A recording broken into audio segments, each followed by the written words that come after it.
মহামারীর পরে আসবে সানাওয়াতুজ জালাজিল, ভূমিকম্পের বছরগুলো।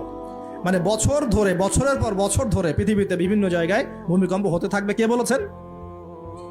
নবী সাল্লাল্লাহু আলাইহি ওয়াসাল্লামের কথা কি সত্য না মিথ্যা? আস্তাগফিরুল্লাহ, সত্য না মিথ্যা? সত্য। তার মানে একটা হাদিস পেলাম, নবীজি বলেছেন কিয়ামতের আগে আগে কি হবে? ভূমিকম্পের বছরগুলো আসবে। ভূমিকম্প আসবে না, ভূমিকম্পের বছরগুলো আসবে। একটা হাদিস মাথায় নেন। 2 নাম্বার, নবীজি বলছেন কিয়ামতের 10টা আলামত আছে। কয়টা? 10টা। তার মধ্যে 1 নাম্বার আলামত হচ্ছে দাজ্জাল। কি নাম? দাজ্জাল। আচ্ছা, ওইদিকে আলোচনা নিচ্ছি না আজকে।